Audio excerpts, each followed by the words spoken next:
Bonjour à toutes et à tous, bienvenue dans Art et Marché, votre émission hebdomadaire consacrée au marché de l'art. Tendance marché, garantie, nouveaux frais. Nous revenons sur les grands enseignements des ventes du mois de mai qui ont eu lieu à New York avec l'analyse de Cécile Colville, qui est directrice des acquisitions chez Matisse, une plateforme d'investissement et d'acquisition d'œuvres d'art. Et puis pour l'interview de la semaine, Julie Hugues, responsable marché de l'art et clientèle privée chez l'assureur Hiscox, et notre invitée. De nombreux collectionneurs n'assurent toujours pas leur collection. Elle nous expliquera donc comment bien estimer ces œuvres d'art et quelle offre choisir pour les protéger. Plus de détails dans un instant dans Art et Marché.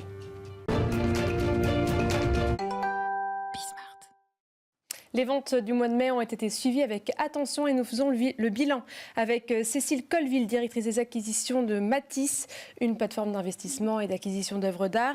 Merci beaucoup d'être avec nous. Alors, est-ce que vous pouvez nous dire quels sont les enseignements de ces résultats de vente du mois de mai des 3 grandes maisons de vente aux enchères ? Bonjour Sybille, merci beaucoup pour cette invitation. Effectivement, les ventes qui se sont déroulées en mai à New York sont une partie du marché puisqu'il s'agit d'un cycle de vente aux enchères qui commence à partir de mai et se termine fin juin et qui parcourt le monde entre New York, Hong Kong, Paris et Londres. Les ventes d'art contemporain, de manière générale, regroupent quelques catégories du marché de l'art, celle de l'art impressionniste, moderne, après-guerre et contemporain, et pourtant elles représentent et ont un impact très important sur le marché de l'art de manière générale. En 2023, dans le rapport UBS Art Basel, on voyait qu'elles représentaient 91% de la valeur du marché, 92% du volume. Donc effectivement, les ventes de New York donnent le pouls de ce premier semestre 2024.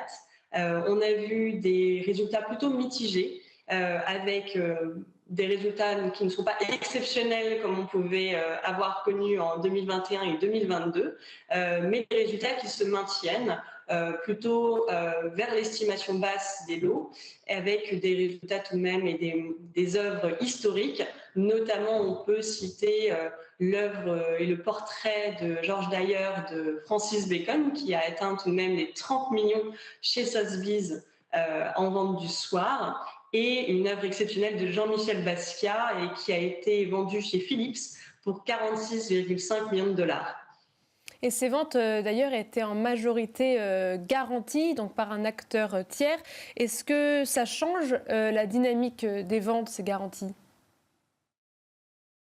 Le mécanisme des garanties est un mécanisme extrêmement intéressant. Il a été mis en place depuis quelques années par ces maisons de vente aux enchères et permettent de rajouter de la fluidité et d'enlever un risque intéressant pour le vendeur des œuvres d'art.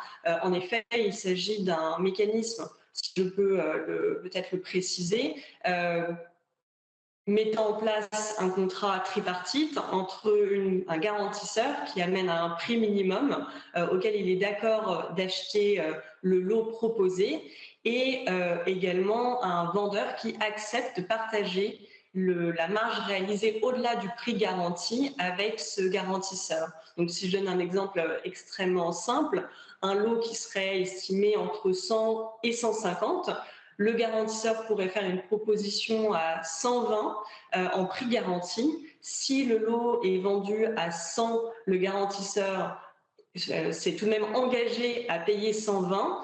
Et si le lot est vendu à 150 à une tierce personne, ça veut dire que le vendeur a accepté de partager sa marge entre les 120 et les 150, le prix garanti et le résultat de la vente aux enchères.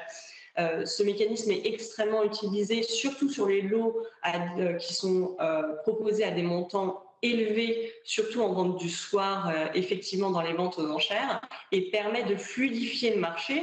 On en a notamment vu la pratique chez Christie's. Vous avez sûrement dû voir la cyberattaque qu'il y a eu quelques jours avant les ventes Christie's et qui n'a pas permis d'utiliser le site internet pendant plusieurs jours juste avant la vente pour rassurer les vendeurs et pour permettre que la vente ait un résultat intéressant et pour le vendeur et pour les acheteurs. Les garanties ont joué un rôle important, comme vous le disiez, ça représente environ entre 40 et 45% des lots proposés lors de ces ventes du soir. Eh bien, merci beaucoup Cécile Colville. Je rappelle que vous êtes directrice des acquisitions de Matisse, une plateforme d'investissement et d'acquisition d'œuvres d'art. Et tout de suite, on passe à l'interview de la semaine. Il y a encore de la pédagogie à faire puisque de nombreux collectionneurs n'assurent pas leur collection.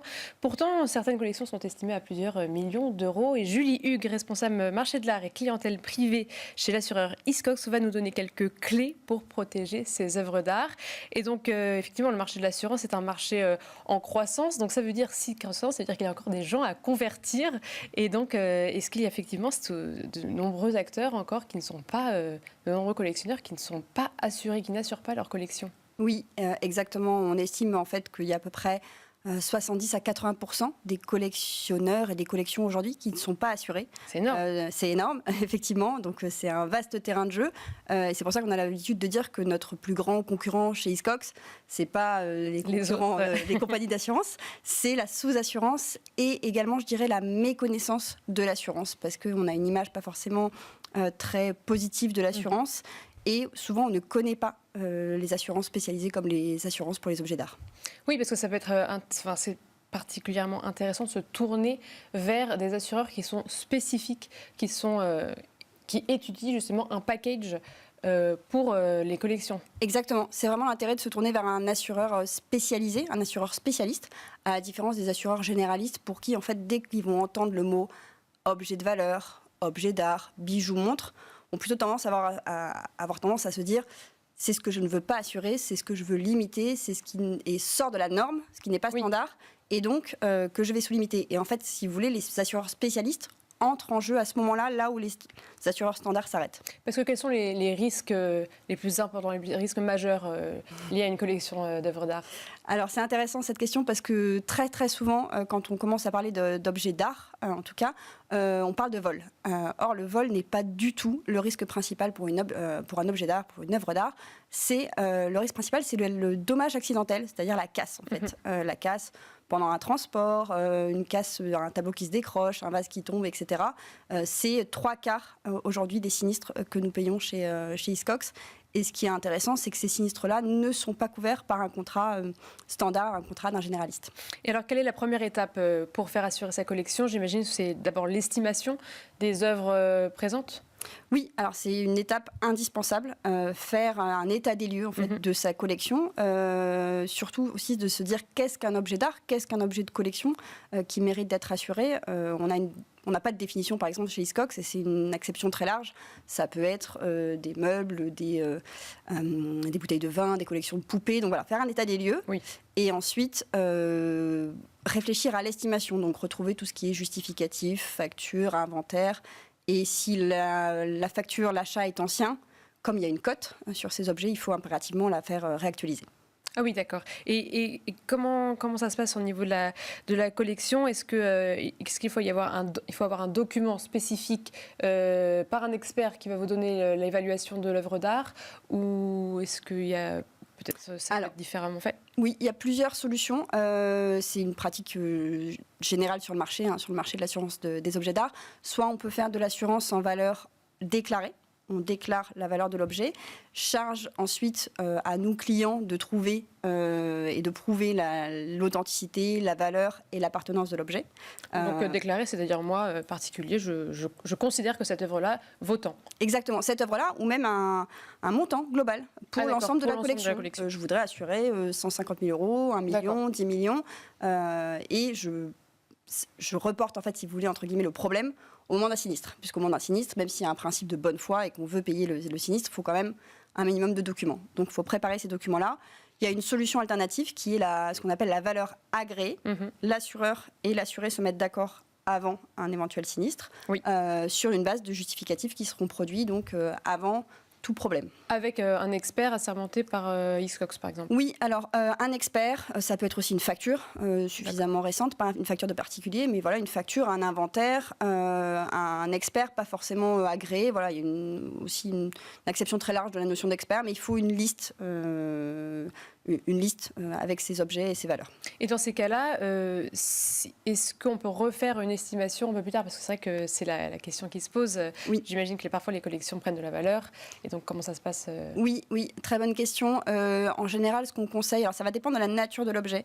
On recommande en général aux collectionneurs de mettre à jour leurs capitaux, de vérifier tous les 5 ans. On conseille que ce soit plus fréquent de 1 à 3 ans pour tout ce qui est art contemporain, parce que ça bouge beaucoup, à la hausse comme à la baisse. Donc on peut faire des bons placements ou des mauvais placements.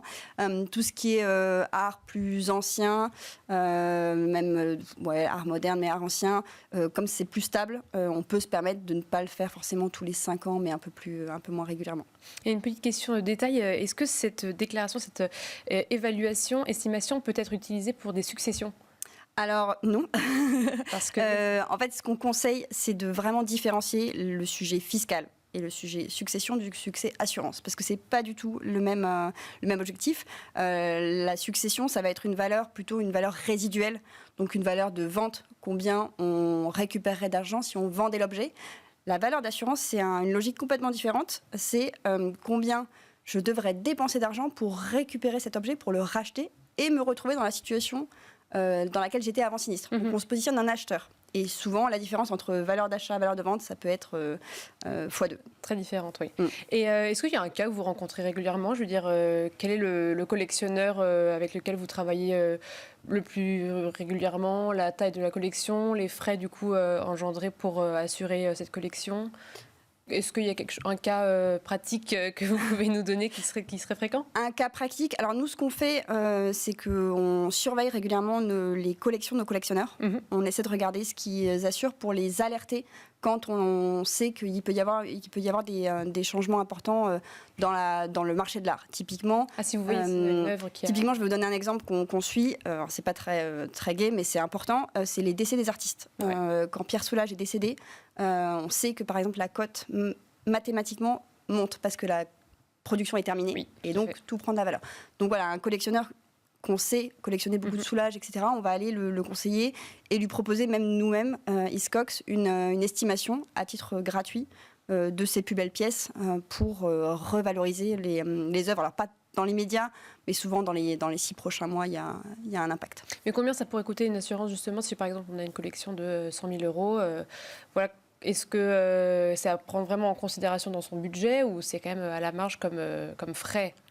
Alors ça a la réputation d'être cher, mais en fait cher par rapport à quoi? Parce qu'une œuvre d'art, ça a une valeur souvent très importante et on a fait le calcul, si vous décidez de ne pas assurer vos œuvres d'art, vous faites le pari audacieux que vous n'aurez pas de problème, pas de sinistre pendant 500 ans, donc vous économisez pendant 500 ans de la prime, vous la mettez de côté pour pouvoir être votre propre assureur en cas de problème. Donc vous, quelque sorte, vous mettez à risque l'héritage pour vos enfants, vos petits-enfants. Donc il n'y a pas de débat. Je peux vous donner un exemple de prime, parce que c'est important. Nos primes, nous, elles démarrent à 250 € pour 25 000 euros de somme assurée. Si un client, ensuite, sa collection grossit, c'est un jeune collectionneur qui achète, sa collection passe à 500 000 euros, donc x20, la prime, elle fait seulement x4 et on passe à 1 000 €. Donc c'est vraiment, pour moi, indispensable de s'assurer, surtout quand on voit la fréquence des sinistres en casse. Eh bien, merci beaucoup Julie Hugues. Je rappelle que vous êtes responsable marché de l'art et clientèle privée chez l'assureur Hiscox. Merci d'avoir été avec nous. Et quant à nous, on se retrouve la semaine prochaine pour un nouveau numéro d'Art et Marché.